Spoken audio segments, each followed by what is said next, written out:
you see what we got here.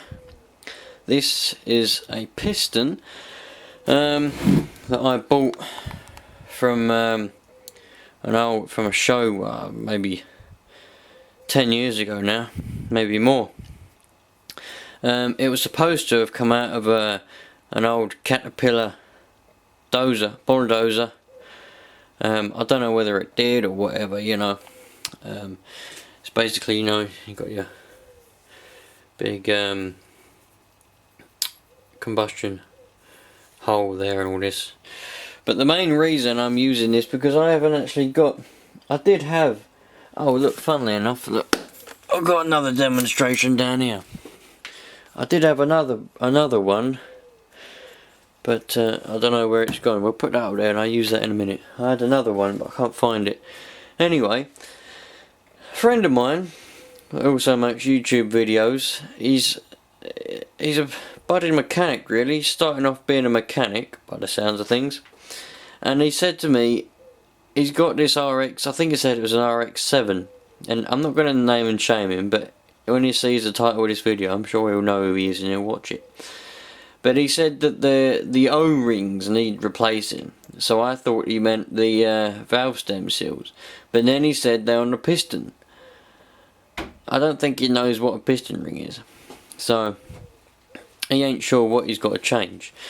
So I'm going to use this piston to try and also that one, to try and demonstrate. So this one's obviously, I don't know what litre this engine, I don't even know if it did come out of a cat dozer, but basically all you got there is you got your wrist pin hole there where your bearing goes in, or your conduit connects up, and then here you've got, I haven't actually got the rings, but I'm going to try and get hold of some so I can demonstrate at some point. This is it's dirty because I left it outside. I use it as a doorstop. But anyway, here is where the oil ring would go, and they're usually they're like a jaggedy ring with like corrugated sort of things, and on bigger diesels anyway. And you have another ring what will go around the top, and another one that will go around the bottom to hold it in place. And what that does is that lets the oil, what makes its way up the cylinder wall, and it comes back down and gets scraped down by the two compression rings here and here. You have another two compression rings. Some people call them scraper rings because they scrape the oil back down, but they're actually compression rings. And you know, like oil seal rings or oil seal rings, scraper rings, compression rings, whatever. You know, people call them all different types of things. You know, they bring the oil down, and then it gets channeled into the corrugated bits of the oil ring, and then it goes through those holes there and goes inside and lubricates up the bearing in there, and then makes its way back down into the sump. So what you've got is you've got your oil ring. Oh, sorry about that, pressing the zoom button by accident. You've got your oil ring, what goes on there, and then you've got your scraper ring or your compression ring here. Usually you'll have a little dot on them on the top, but the dot has to go upwards. And then you'll have another one, and then at the top you'll have your main compression ring. Normally a thicker ring, as you can see by the groove, it's a lot thicker than the other ones. Well, I don't look it on the camera, but it is. Anyway, and I've got hiccups. Now, one thing to remember when you're installing these is, I'll use this as a demonstration, but I'll come on to this. It's a different type of piston, obviously. You'll notice with these rings, if I can get the camera to focus on it, there's gaps. You see the gaps? Obviously, because it's like got a little groove. Now all the rings have these gaps because you have to slot them over. So when you line the rings up, you do not want to line them up. For a start, you don't want to line them up like that together. You do not want to line them up like that. You want to line them up. So say you know what a ring looks like now, yeah? So you got the gap. Say you got the gap here. You don't want to line them all with the gaps there, because you've got your bearing. Yeah, you got your wrist pin there. So what you want to do is you line the third ring and the first ring with the gap together, around about here somewhere. And then you got your oil ring and your second scraper, compression, whatever ring. You want to line that on the other side. Yeah, so they're together. So you got the third one and the first one lined up together, and then you got your oil ring and the second one lined up together but on the other side.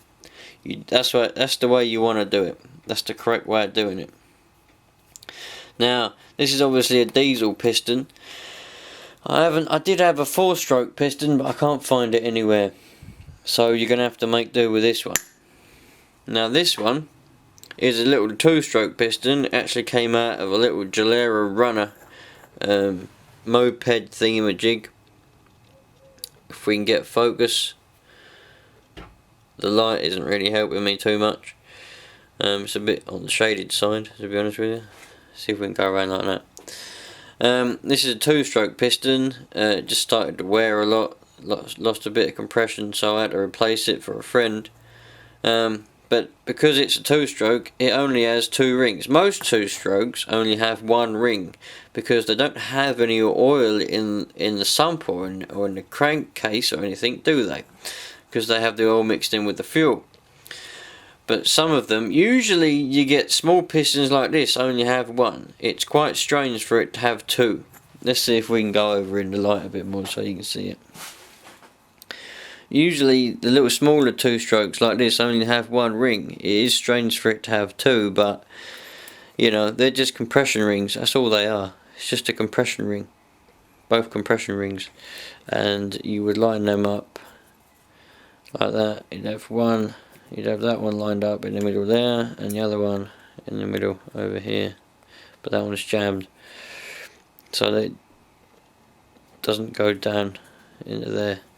Anyway, and oh, I forgot to mention, by the way, when it's to do with pistons, but on all of them you have a little arrow. You see that? Okay. Oh, you can also see where the rod gave way and it come up and hit the spark plug. That's what happened to this piston. But that arrow points forwards. That is the exhaust side. Yeah. That means that goes forward. That goes to the exhaust on a 2-stroke. Where was I? Yeah, so usually you only have 1 on the 2-stroke, small one. Bigger 2-strokes, bigger displacement, usually have 2, but no more than 2 on 2-strokes. 4-strokes are the same as diesels, but usually on the diesel, where you've got the corrugated ring on the oil ring, corrugated with 2 rings to hold it in, it might just be 1 thick ring with holes in it for the oil ring, and then it might have 3 or 4 other rings.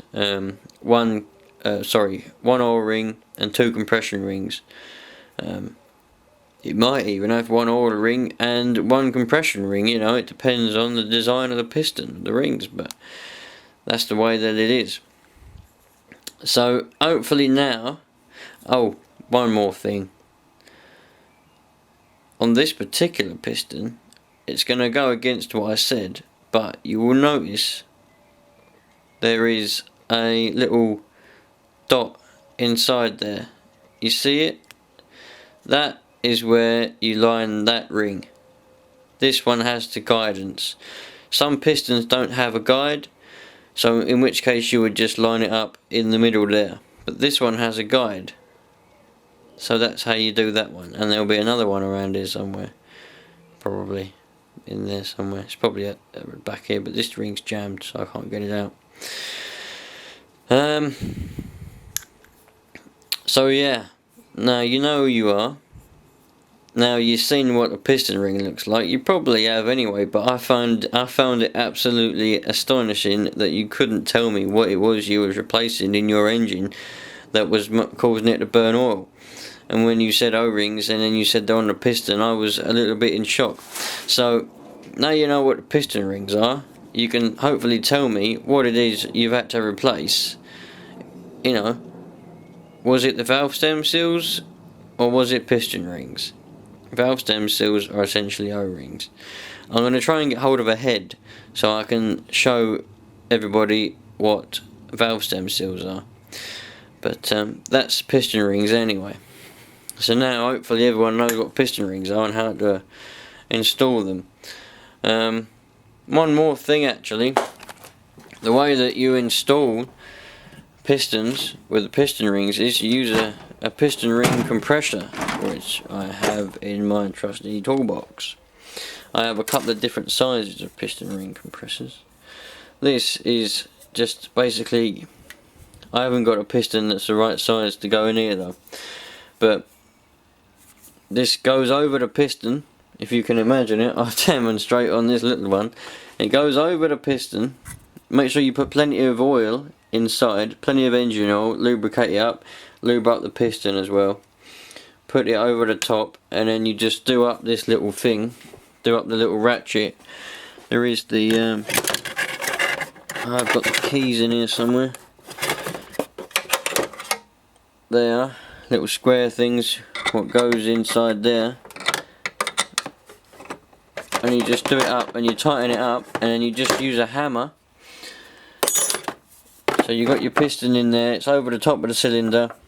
You knock the compressor down so it's flush against the top of the head, and then just gently knock around the edge of the piston so it's going evenly down. Do it crossways, round, crossways, so it goes down evenly until it's all the way in, and that's the way you get your rings in. You know, some people use screwdrivers but end up scratching the pistons up, so this is the proper way of doing it with the piston ring compressor.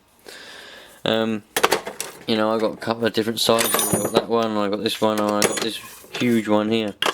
Different size pistons. But yeah, there you go. Pistons, piston rings. Now you know what they are, my friend. So come on, put a comment in the video. So now you better tell me what it is on your RX-7, if that's what it was, that you've had to replace to stop the oil, stop the burning oil. I can't believe you didn't know what a piston ring was, my friend, and you're a mechanic. Right. There we go. RustySkull Productions.